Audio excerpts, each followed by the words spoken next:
Well, welcome. Good afternoon. I'm Emily Ragan. I'm a professor in the Department of Chemistry and Biochemistry at Metropolitan State University of Denver, here in Denver, Colorado. And I'm joined by Valeria Castaneda, a recent MSU Denver graduate. She received her bachelor's in sociology in May 2023. And Valeria and I worked together in the spring on a project to interview MSU Denver students about their experiences around course materials. So I'm excited to share our findings with you today. Let me advance the slides and I'll kick it over to Valeria. Thank you, Dr. Ragan. Yeah, so a little bit more about MSU Denver. It became a Hispanic-serving institution in 2019. And as of fall 2021, roughly a little bit more than 50% of the student population are people of color. So as seen through these demographics, 47% are white, 33, a third, are Latino, 6% Black, 5 bi or multiracial, and 4% Asian. And I've been leading our Open Educational Resources Initiative really for the past 5 years. And we've had tremendous growth in OER adoptions ever since we started receiving grant funding from the state of Colorado. So our first OER grant came in spring of 2019. That previous year, we only had 648 seats in OER courses. And then since then, we've had really dramatic growth. Last year, we had over 16,000 seats filled in courses that were using OER, and we estimate that that saved our MSU Denver students over $1.4 million. So we've been working with initiatives to have Open Education Network faculty open textbook review workshops. We have faculty learning communities with a stipend. We have adoption stipends for OER. And many of you may be familiar with the Open Education Network's Open Textbook Review Workshop. This is one of the slides from their presentation that shows some of the challenges students face due to the cost of required textbooks. And this is a slide that I've shared with many MSU Denver faculty over the years, but I really wanted to get more of the MSU Denver student story. And that's one reason I was interested in doing some more in-depth student interviews. So when it came to our study, we had two big interview goals. The first being identifying what students perceived as working well and what frustrates they have around course material. And the second was to gather information about awareness regarding open educational resources. When it came to the participants, we used flyered events or events where we distributed flyers with our survey, as well as an email where we had that survey, and it was an email that was sent out to students once a week. It's within the newsletter, which is called The Runner at MSU Denver. Initially from that survey, we got 89 respondents, and kind of after the whole process of figuring out which participants were interested in being interviewees, we got 12 interviewees for our study.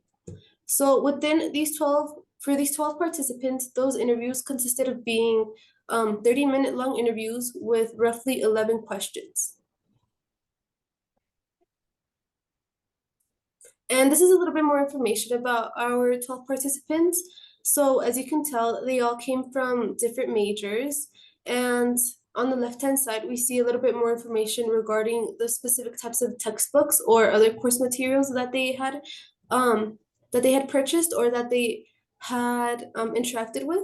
So the average number of semesters at MSU Denver was 6.2. The average number of textbooks obtained was 18.1, and the median number of textbooks was 12.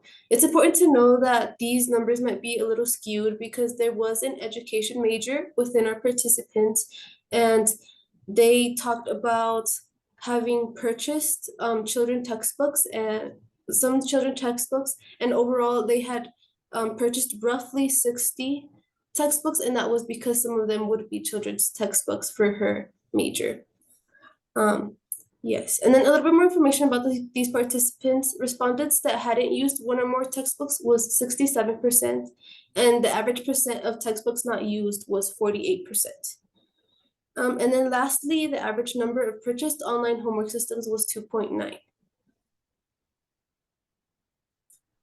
And And this is kind of a list of the fake names that we got to use for our study from the participants, as well as their pronouns and once more their major. For pronouns, 1/3 of the participants chose she, hers, and 1/4 chose he, his, and then one person chose they, them. Okay, so we don't expect you to read all the interview questions, but we thought you might be curious to know what they all are. So we have the full list here. We also have our slides posted with the abstract for this talk, so you can track them down later. But Valeria already walked you through our responses to the first 5 interview questions, and we're going to move into student strategies for coping with cost of course materials next.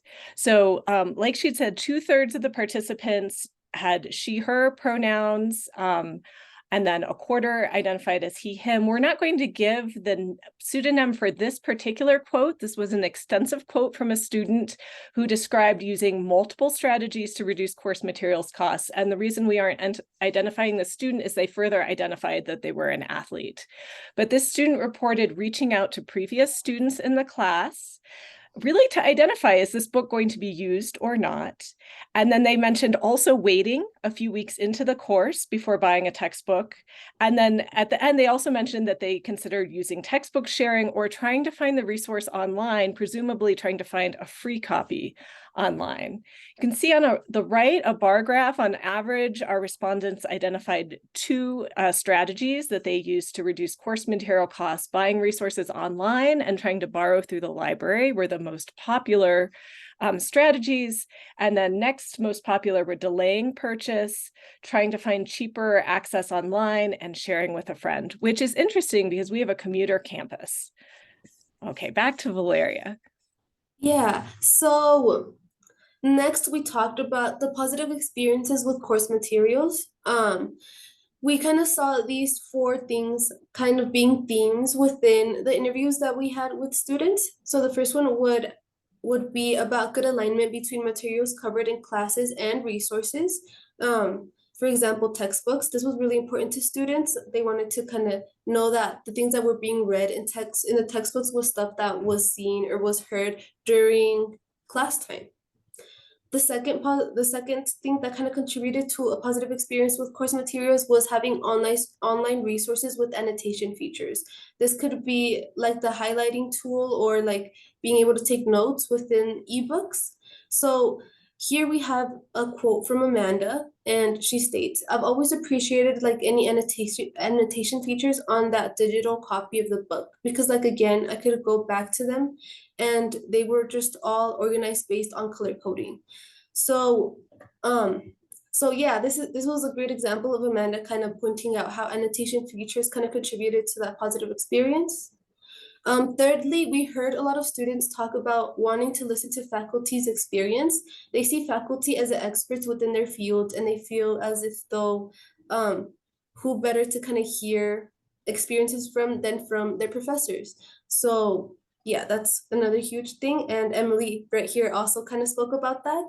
She stated, "What really helped me learn was hearing my professors' experiences within the hospitality field." And then the last theme that we kind of saw was instant feedback from quizzes and online homework.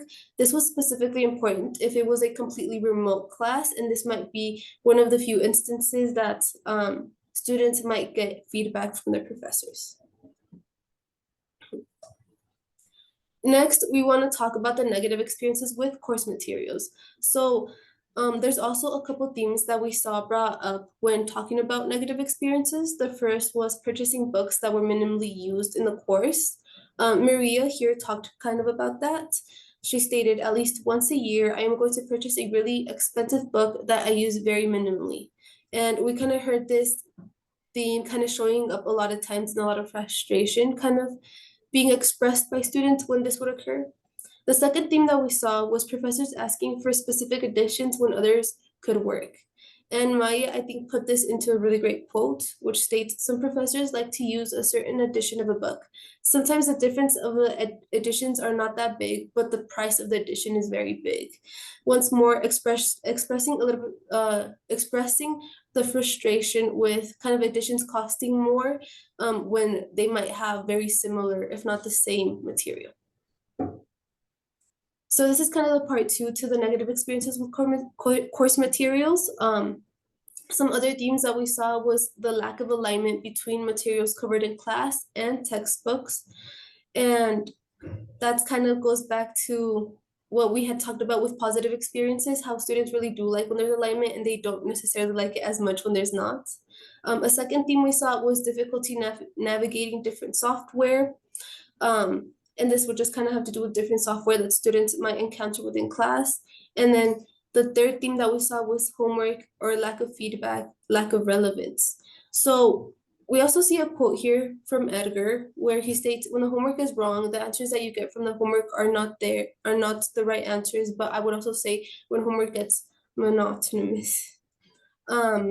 So he's specifically more talking about how within a specific textbook, the homeworks ended up being wrong, and they didn't realize that the answer was wrong until they reached out to the professor to ask. So, yeah.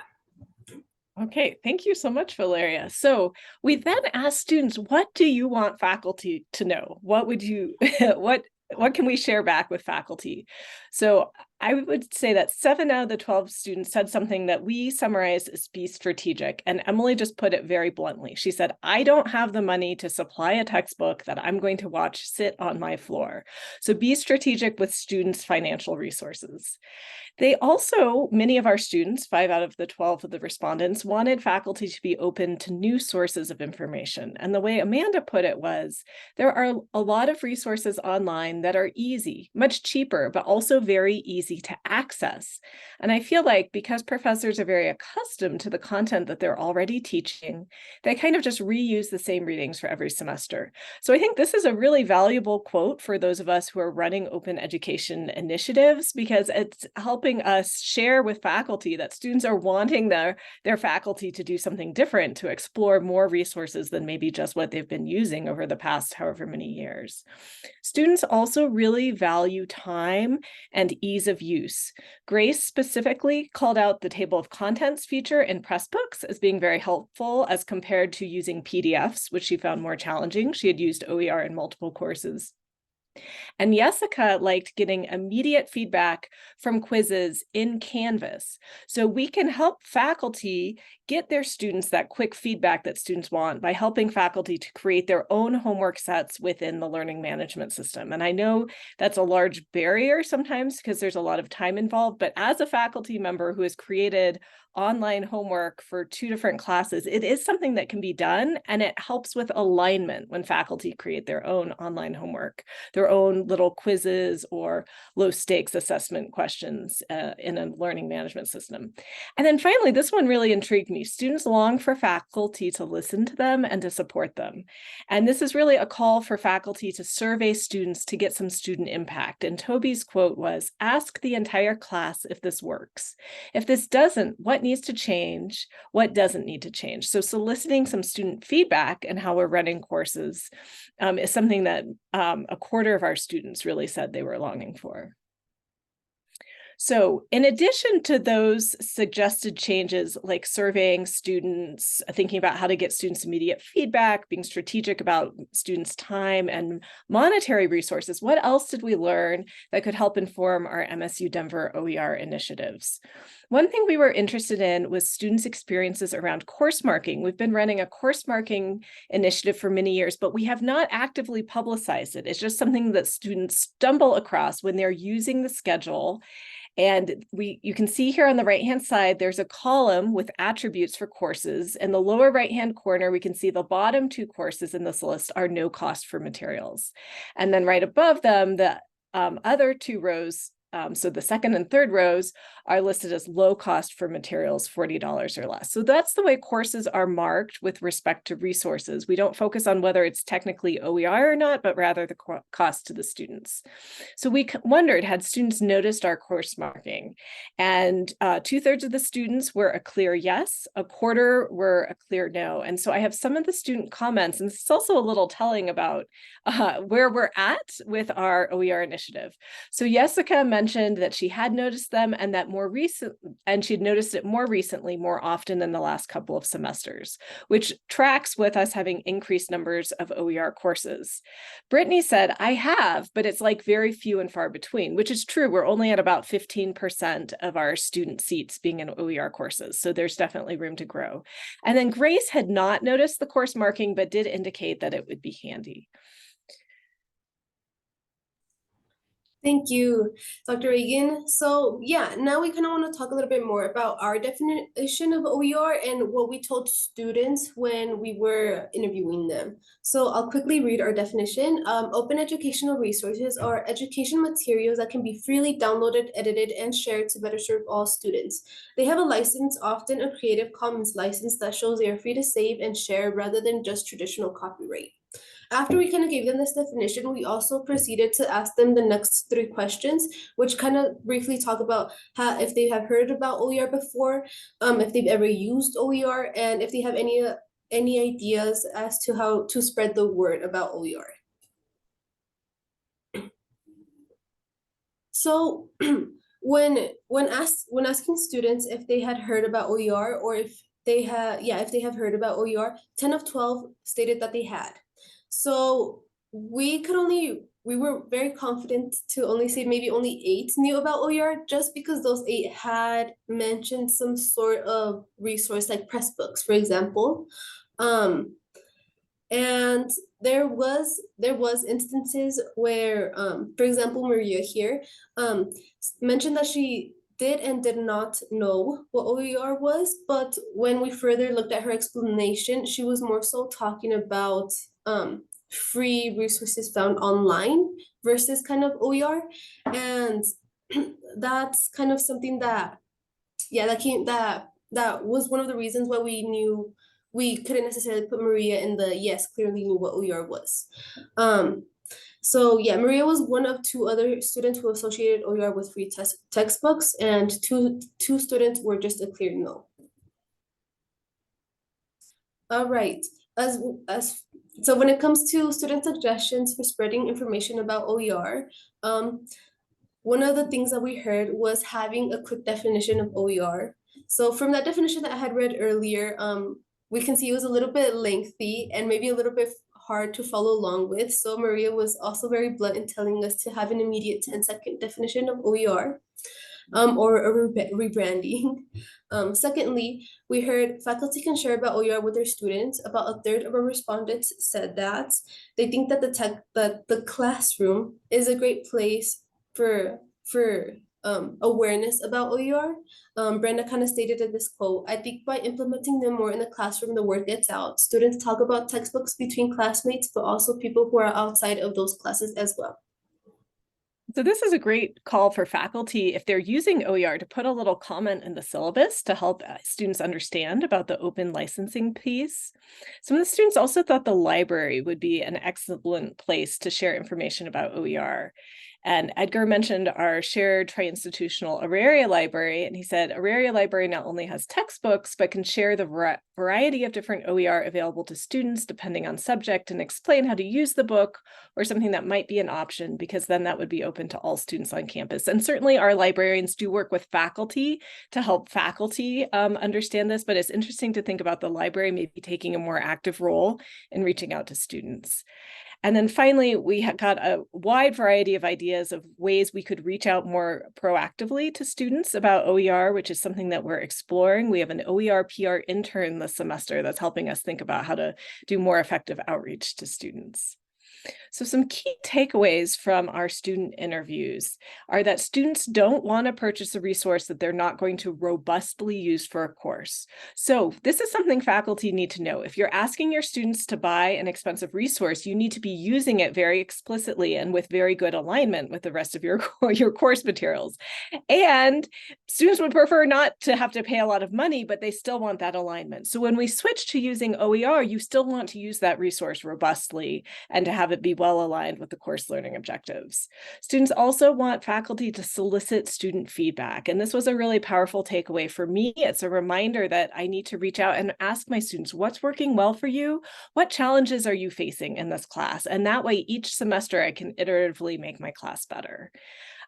Students really value timely and accurate feedback. And I really, again, think it's great for faculty to create their own customized quizzes or low stakes assessments so that they can have that good alignment and rapid feedback to students. And then students spoke about the importance of hearing professors' experience since they are experts in their field. This surprised me the most. And I think it's also very powerful as we help empower our colleagues to bring more of their voice and more of their experience into the classroom as we move away from publisher materials. So a huge thank you to all 12 of our student participants. Obviously, I have a huge thank you to Valeria, who helped me every step of the way. So this was definitely a collaborative effort. Valeria worked for the C2 Hub at MSU Denver, so thanks to Lauren Capel, Matt Kring, and Matt Dickman, her team there, that allowed her to work with me during spring 2023 semester. We also thank the MSU Denver IRB, and finally, feel free to reach out to me with any questions if you want me to share findings from the survey with you in some other way. I've uploaded the presentation into the Oxford abstracts. You should be able to download the resources there, but I'm also happy to share with you in other ways. And so I think we've left about 4 minutes for questions. The chat has been really silent, but feel free to unmute or to throw something in the chat if you have any questions about what we did or want to know more in any way. And thank you so much for joining us today.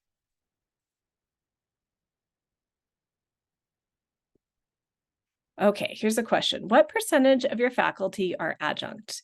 I'm asking because I feel that departments often want the publisher's materials because of the usual ancillaries that go with some publisher materials. This can be a block for OER adoption. Agreed. And I don't know what the percentage is. I would, if I just had to guess, based on maybe some numbers in my department, maybe about half the total number of faculty or affiliate faculty. I certainly know when I run open textbook review workshops, faculty learning communities, which come with little stipends, affiliate faculty really enjoy participating in those when there's, the stipend associated with it. But I completely agree, you cannot ask an affiliate faculty member to develop a course unless they're getting specific payment for that work. And so it's really a call for our full-time faculty to step up and create robust, for us, Canvas course shells so that we're providing our affiliates with everything they need. So that wasn't a specific answer, Suzanne, but I hopefully that gets to your question.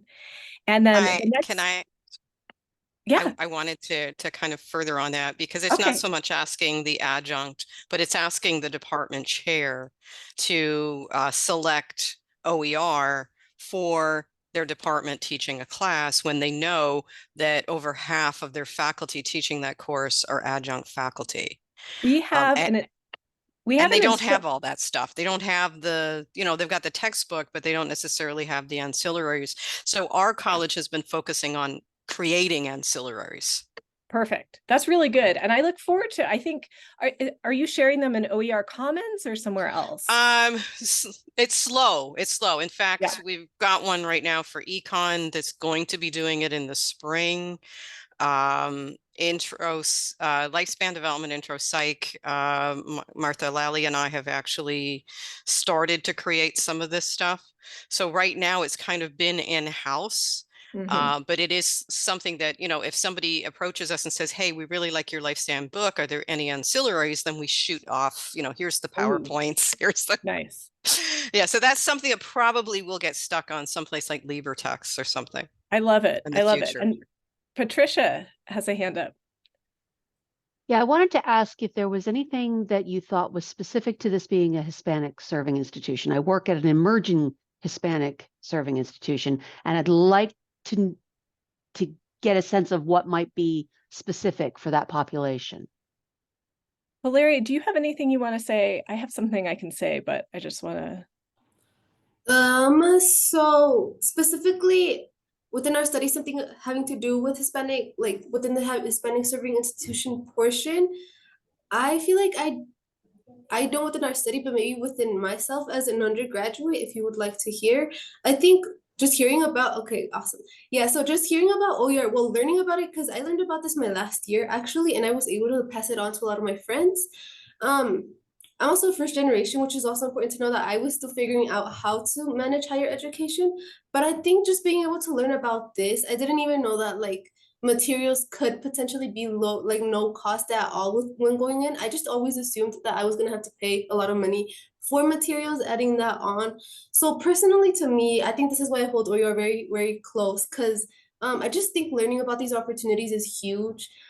We didn't ask that question specifically to participants. We didn't ask like ethnic minority or first generation or any of those type of questions, just because it was going to be a little bit more difficult to keep their identity, if we would have done so.